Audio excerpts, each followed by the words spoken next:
Oh my gosh, everyone. You know, sometimes I think about how many partners I've had. Just kidding. It's not that many, but if you count everyone since high school, it's like a grocery list. I have friends, seriously, when we chat, the question isn't who's new anymore, but which number is that one? It's like a contest. One of my friends said, "Girl, if there was a prize for having the most exes, I'd be rich by now." I just laughed. Because it's true, right? Some people are like heart collectors. Not in a bad way, but it's just wild to think about. Sometimes someone even jokes with me. They say, "Vice, with all you've been through in your love life, you should have your own village.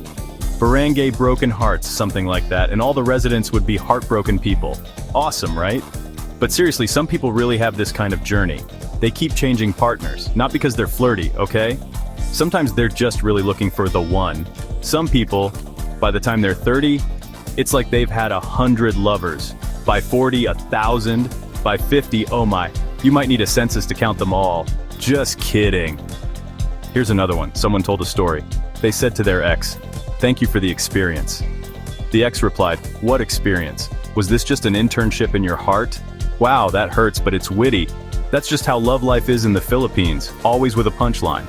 It's like we're in a big comedy bar, and the theme is relationships. Some people are tired of this cycle.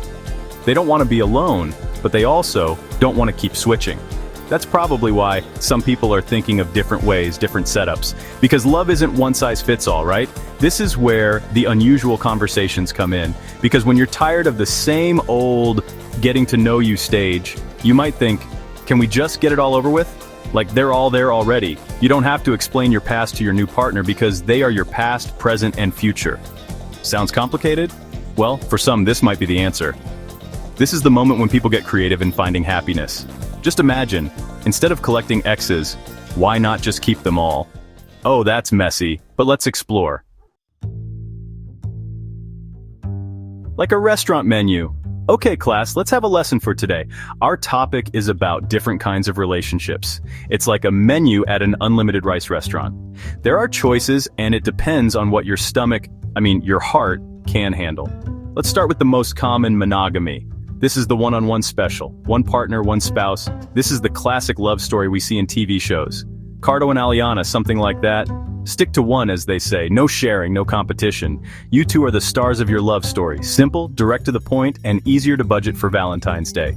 Now let's go to the next item on the menu, polygamy. This is the unlimited partner package. Polygamy is having more than one spouse or partner at the same time, with everyone's consent. Got it? Consent is important, okay? This isn't about secretly having an affair. Here, everyone knows they are part of one big happy family. Just imagine, it's like a barcata that leveled up. Lots of people can wash dishes, lots of people can cook, and lots of people can be blamed when the TV remote goes missing. It's a group project, and the project is love. And of course, we also have bigamy. This one is a bit tricky and against our laws, my dears. Bigamy is when you marry one person while still married to another without a legal annulment. In short, it's cheating. This is the classic "he already has a family" plot twist in movies. Polygamy is open and honest. Bigamy is secret and comes with a lawsuit. So don't try this, okay? You might end up celebrating your anniversary in jail.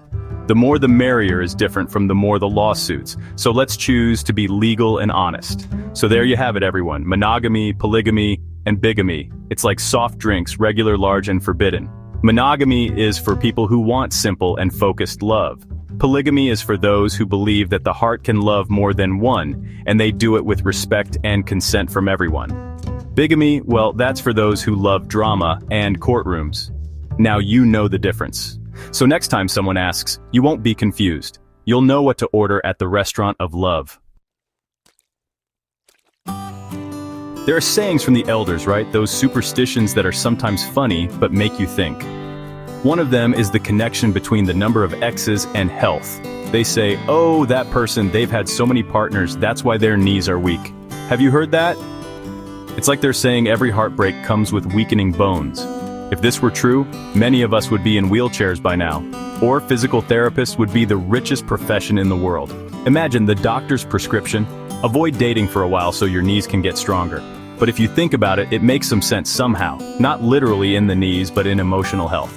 Every breakup takes a toll on us. It's tiring to cry, tiring to move on, tiring to explain to friends why you broke up again. Emotional stress has physical effects. So maybe the weak knees is just a metaphor for a tired heart and soul. That's why some people think, if switching partners is this tiring, maybe it would be easier if we were just one group. This is where the idea of polygamy comes in for some, as a solution. Here's another joke. They say having many exes is lucky. How is it lucky? Because they say, every ex you leave takes your bad luck with them. So the more exes you have, the less bad luck you have in life. Awesome, right? So if that's true, the super lucky people are the ones with the longest list of exes. But if you're still unlucky, it means you need to find a new partner to leave and pass on the bad luck. Wow, the logic is messy, but it's fun to hear. It's crazy, but it has a point. So what's the moral of the story? Love and relationships come with many stories and jokes. From weak knees to passing on bad luck, all of that is part of our relationship culture. These jokes show how we cope with the complexities of love. For some, the solution is to find the one. For others, maybe the solution isn't the one, but the ones. The important thing is, whatever we believe in, it should bring joy and not pain, whether to the knees or the heart. In the end, love is a personal journey. There's no right or wrong map. What matters is where you are happy and where you become a better person. For most, happiness is in finding one person to be with for life, which is monogamy. It's a beautiful and valid choice. The idea that you have one special someone who is just for you, and you are just for them. This is the story we grew up loving, the dream we built since childhood. And if that makes you happy, go for it. Fight for it. For others, love is not limited to two people. They believe in polygamy. For them, the heart is like a house with many rooms, and more than one person can live there peacefully and happily. This is also a valid choice, as long as it is built on honesty, communication, and mutual respect among all parties involved. This is not for everyone, and it's not easy either. It requires a different level of maturity and understanding. But if this is their way of finding complete love, who are we to judge? The most important thing in all of this is respect. Respect for your own choice and respect for the choices of others. If you're monogamous, be proud of it. If you're polyamorous, be proud of it. This isn't a competition about which setup is better. The real enemy is judgment, looking down on others, and forcing our own beliefs on others. Let's remember, love should set you free, not trap you. It should bring joy, not stress. Every person has the right to choose the path that will bring them happiness. So, everyone, let's make a promise to ourselves and to each other. Let's celebrate all forms of love as long as it is consensual, respectful, and kind. One partner, two partners, three partners. As long as everyone is happy and no one is getting hurt, then love wins. Because in the end, the true measure of a good relationship is not the number of people you are with, but the depth of love and respect you give each other. Love is love, and that's the only thing that should matter. That's truly amazing.